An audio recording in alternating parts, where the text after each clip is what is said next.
Right, let's change the subject entirely now and talk about eggs. We've been doing a bit of that in the past week or two, particularly because of that footage out of the Hayden Farms egg facility in the Waikato, owned by the Van der Hayden family, of course, colony hens who were, well, laying on top of dead hens. You will have seen the conditions either on the television, on this program, or on the internet.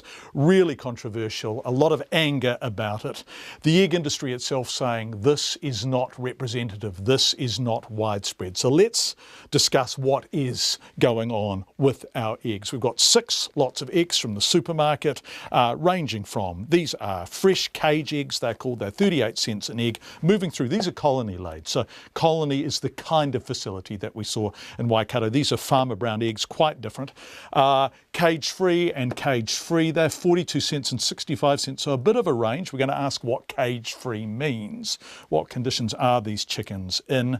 And then into our free range, which are the most expensive. These are 67 cents an egg, and these ones here are the most expensive eggs we've seen. They're not only free range, but they're organic, and they're $1.10 an egg. So what do all these terms mean? What are cages, what are colonies, and what is cage free? Let's ask Michael Brooks from the Egg Producers Federation. And Michael, welcome. Let's start with these ones. Cage eggs, what are they? So cage eggs, the ones that all have to be gone by 31 December 2022, they're an enclosure, very barren environment, about 4 to 5 hens per cage.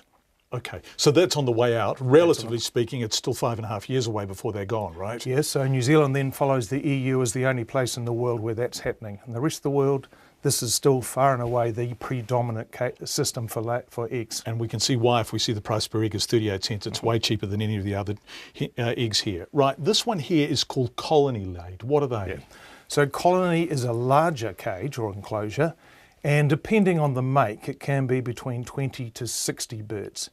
And the big difference between that and the current cage is that it allows the hens to express natural patterns of behaviour.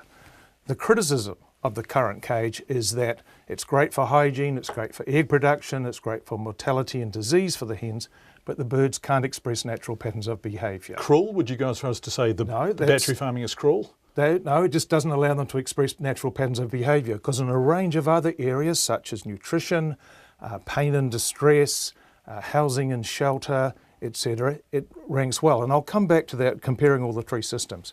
But what it doesn't do is allow natural patterns of behaviour. Okay. And a colony allows the birds to nest, so it has a nesting area.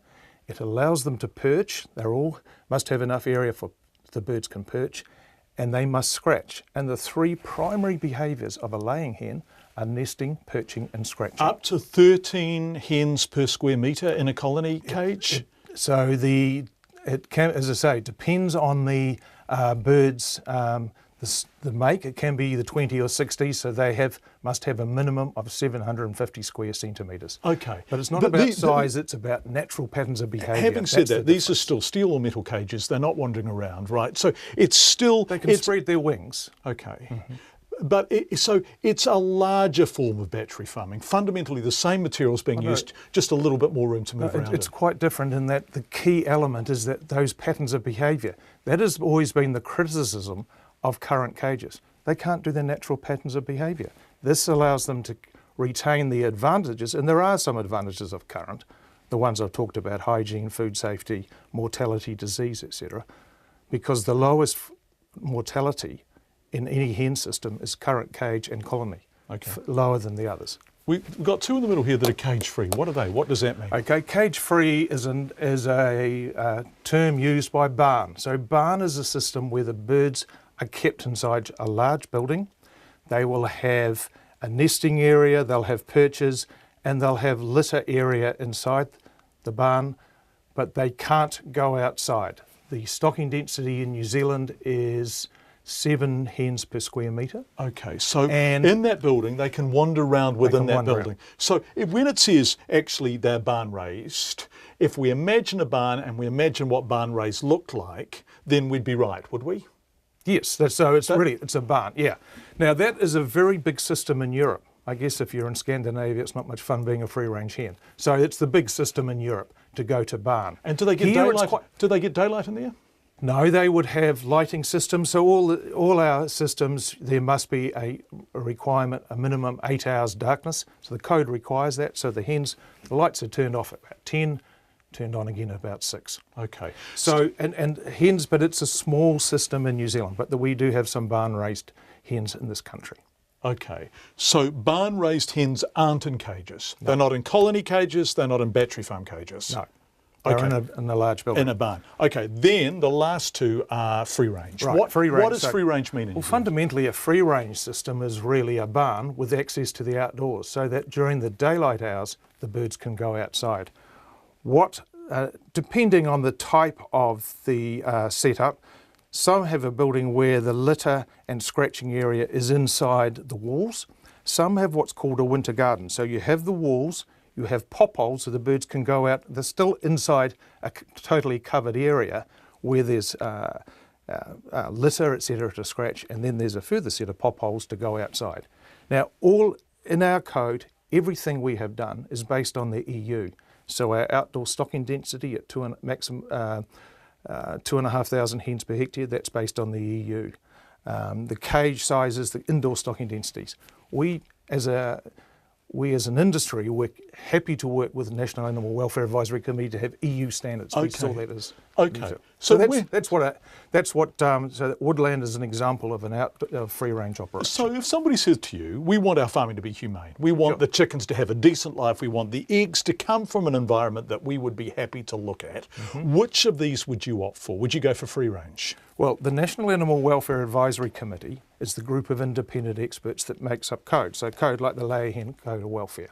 Its membership includes an RNZ SPCA person, New Zealand Veterinary Association person, and animal welfare experts. What they did was they went through a whole set of criteria. They said, let's look at criteria: nutrition, housing and shelter, water, pain and distress, behavioural, ability to express natural patterns of behaviour. And they went through that and said, no, current cages, battery cages, they don't measure up. They must be gone. So that's what they did. They must be gone. Why are you taking so long to do that, Michael? Oh, it's not a long time. In the EU, farmers were given 13 years. In New Zealand, the maximum time frame is 10 years. 35% have to be gone by 2018.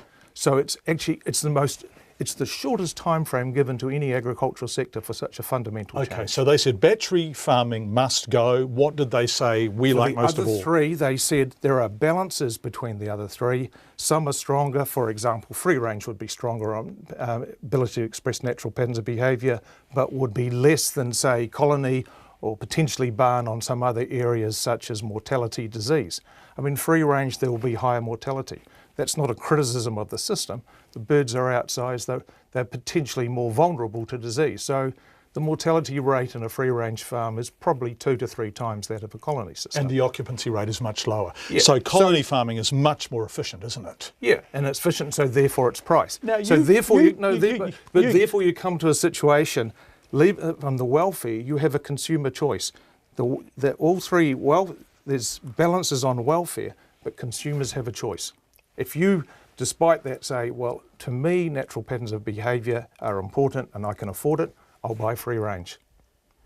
And if you can't quite afford that, you might be able to opt for cage-free, barn-raised, which in some cases 2/3 the price of a free-range egg. Sure. If we look at our free-range organics at the end there, although obviously being organic, they're the most expensive. I want to discuss colony in greater depth, because you're really pumping for colony, because obviously... we're pumping for a balance between the three. Okay. They're all growing. We are eating a lot of eggs. We eat 226 eggs per person per year. We're big eaters of eggs. All systems are growing, actually. It's phenomenal growth. Can the birds wander around in colony? I mean, they can perch and they can spread their wings. So they can't wander around, can they? No. They can move around, but they can't wander around. But balanced against that, they have less mortality, up to 2/3 less mortality potentially. They have less disease, and they're in a temperature-controlled environment. Those hens we saw from the Farm Watch footage were from Waikato, right? They were colony eggs, weren't they? They were. And were you happy with what you saw? Of course not. And I said on television that night, it was appalling. I actually went to that farm, and I did not see those birds with the feather loss. And interestingly, neither did MPI. Now, I've spoken to the farmer, and I said, what was the situation with those few cages of birds with that feather loss. That's extraordinary. Farmers rang me and said, what were those birds? He has told me that the age of those birds was 88 weeks, so which is a very long cycle. They're well into their natural molt, so that have been losing it. But even so, there may be an underlying condition. That's extraordinary. Never seen anything like it. The other claim by SAFE was that birds were trapped under the perches. I've spoken to the New Zealand Australasian agent for the company that makes it. It's the world's biggest poultry company. It's called Big Dutchman, based in Germany. He went back to Germany. He said, of the millions of these sold around the world, never heard of birds being trapped under the perches. MPI didn't see that. What you did see, which was simply unacceptable, was dead birds in the cage. That is poor management and shouldn't happen. Simply shouldn't happen. And the farmer's just got to lift his game and really sort that out. We've offered advice. We've said to people, here is people on the farm, here is some assistance in terms of doing that. I'm told staff that were responsible for that area have gone. New staff have been employed. People have been fired. Have you been? Yeah, so I'm told. I'm told they're gone. So yes, an unacceptable farming practice, but not the system itself. It's hard for you, isn't it? Because this is an industry in which all sorts of different farming takes place. Yeah, and we represent all the whole You lot. represent all of them. Yeah. And if we talk about sheep farming, for example, in New Zealand, the other day I was in the supermarket and I saw some lamb with grass-fed on the side of it, and I laughed out loud because all our lamb would be grass-fed. Surely, wouldn't it? I mean, there's much less. But overseas, that's not a feature. Absolutely. So, but there's all sorts of variation. I wonder, though, is there still too much kind of defensiveness and brittleness and secrecy around, for example, colony laid? Why isn't it easier to see how Farmer Brown are raising their eggs? Well, when your television program, John, went onto that site, you saw that filming, and you were independent. You were allowed to see wherever you wanted to go. So can we go wherever we want to go?